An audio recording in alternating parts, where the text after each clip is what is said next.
Muhammad receives a false revelation from the angel Gabriel that we know is a false revelation. And why is this important? Well, when Muhammad makes various statements, we don't believe that prophets are perfect, right? No.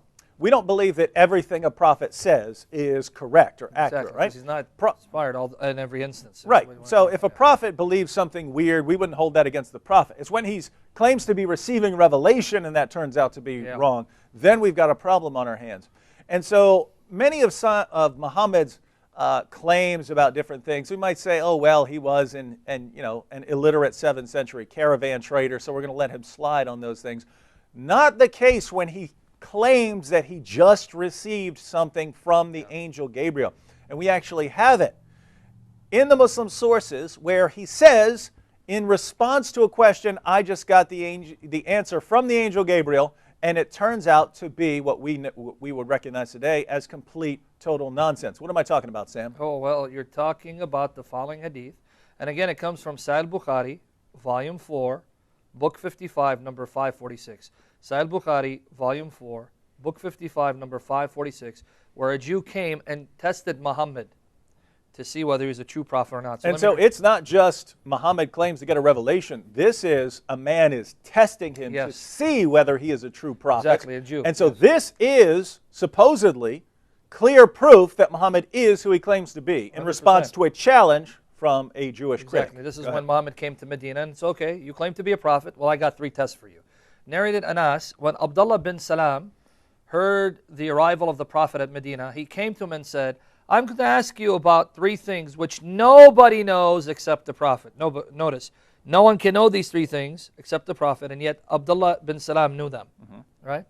What is the first portion of the hour? What will be the first meal taken by the people of paradise? Why does a child resemble its father, and why does it resemble its maternal uncle? So you got the 3 tests, right? Let me repeat the last one.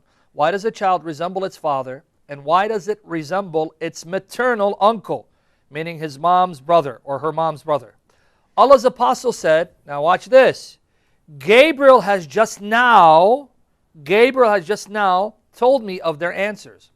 Abdullah said, he, Gabriel, from amongst all the angels is the enemy of the Jews. That's what this Jew supposedly told Muhammad. Allah's apostle said, the first portion of the hour will be a fire that will bring together the people from the east to the west. The first meal of the people of paradise will be extra lobe.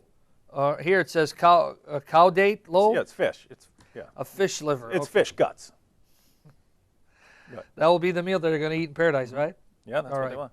As for the resemblance of the child to its parents, if a man has sexual intercourse with his wife and gets discharged first, the child will resemble the father. And if the woman gets discharged first, the child will resemble her. On that, Abdullah bin Salam said, I testify that you are the apostle of Allah.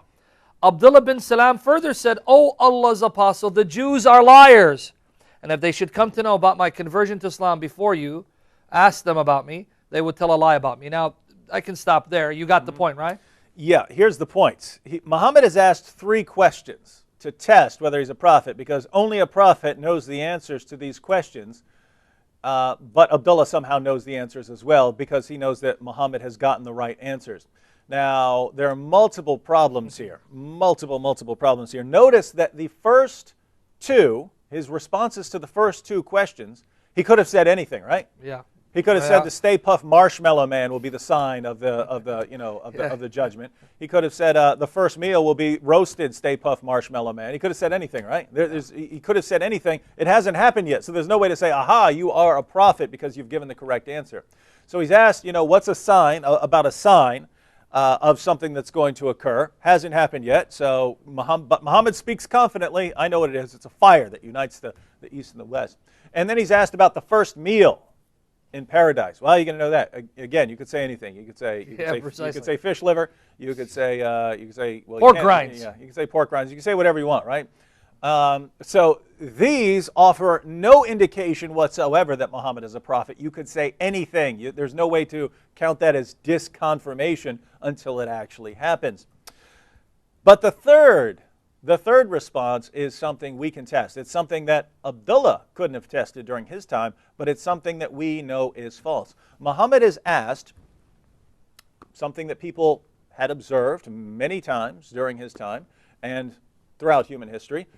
Sometimes you have a child, and sometimes it resembles the father's side of the family, and sometimes it resembles the mother's side of the family, right? I mean, it could be, it could be kind of dead even, where it has features of the father and the mother. My son Luke looks like a carbon copy of me when I was his age, right? My son Blaze looks very different. But he does look like my mom's side of the family. They're all blonde-haired, blue eyes, and so on. My son Reed looks like my wife. And so sometimes children resemble different parents and different family members. Well, Muhammad is asked about this. If you're a prophet, tell us why. And Muhammad specifically says, Gabriel gave me this answer. That's important. Gabriel told me the answer, right? So Muhammad's not saying, this is what I think. I'm just an illiterate 7th century caravan trader, but I'm going to give you an answer. Muhammad says, this comes from God through the angel Gabriel. And his response is, men and women both have discharge. And according to the Muslim sources, it's not just men who produce semen, it's women who produce semen as well, the right? Liquid of the woman. Yes, and the two liquids mix together, right? And then, of course, after staying in that way as a drop of semen for a while, it eventually becomes a blood clot and so on. This is getting into other 40 sources. Days, 40, So, and by the way, we know all of this is wrong, other than the idea that semen has something to do with human reproduction. Muhammad gets everything wrong, right? Everything he could possibly get wrong, he gets wrong. But his response is that men have semen and women have semen too. But men discharge their semen during sex.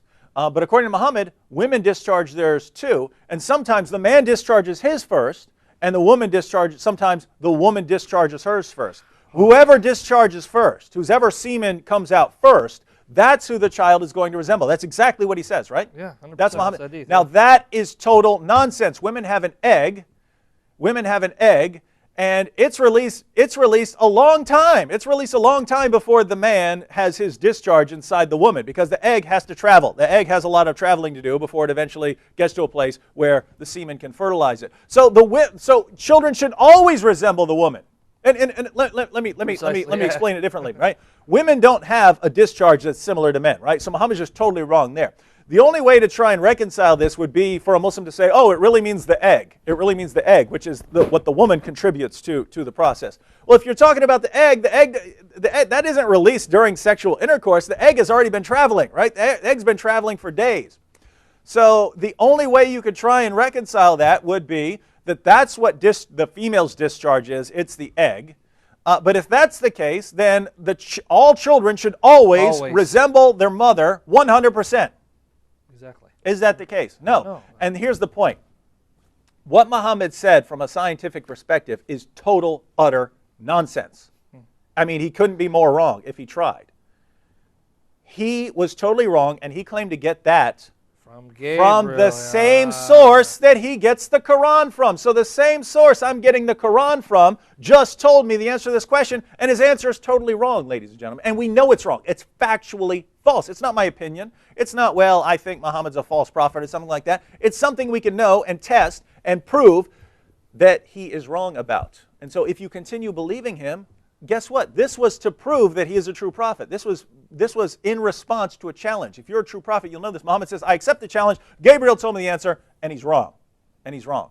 So guess what? He failed that test. He failed the test of prophethood, and he is not a prophet.